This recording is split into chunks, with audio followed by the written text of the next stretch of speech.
মেয়ে আমি, বোন আমি, মা, কখনো স্ত্রী। 40-এর বেশি বয়স হলো, নামের শেষে শ্রী। জন্মসূত্রে বাড়ির ছোট, তাই বড়দের দীক্ষা।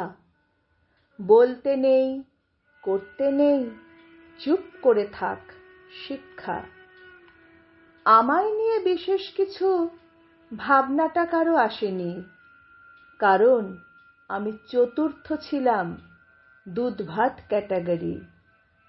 গৃহশিক্ষক, গান বাজনা, শখের যা যা কিছু, সব কিছুই বাড়িতেই পাবি, ভাবনা নেই তো কিছু। বেশ তো, তবে তাই হলো, শিক্ষা পর্ব শেষ।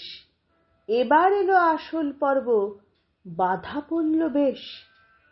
ভাই বোনের মধ্যে বড়, আমি ছোটটি। বয়স ফারাক ভালোই ছিল, সঙ্গী বড় দিদি। দাদা দিদিদের বিয়ে হলো, হলাম মাসি পিসি। তৃতীয় ব্যক্তি ব্যতিরেকে ছিলেন না কিছু বেশি।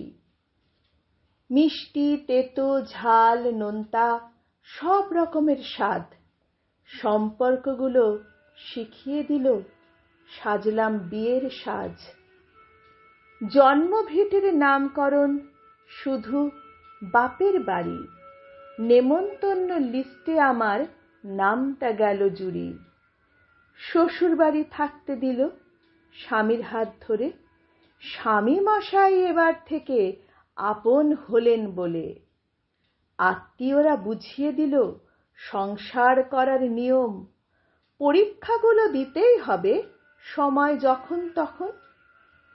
এক পক্ষ কাল বছর গেল, তারও বা একটু বেশি, এখন আর ভাবতে গেলে হাসি পায় বেশি। ছেলে আমার কিশোর বেলা, চলছে নিয়ম মেনে, স্বপ্নে ভরা মন যদিও বাস্তবটা মানে। এবার আসি বর্তমানে, ভাবনা ভবিষ্যতের। অতীত নিয়ে আর না ভেবে নামতে হবে পথে। কাঁটার মতো সম্পর্ক কিছু, পা ফুটে যায় বেশ। চোখের জল শুকিয়ে গেছে, আর নেই তার রেশ। ভাবনা এলে কলম ধরি, সবটা লিখতে চাই।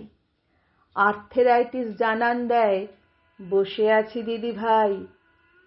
দায়িত্ব কর্তব্যের নেই কোনো খেদ, মৃত্যু যখন আসবে তখন রাখব না কোনো আক্ষেপ।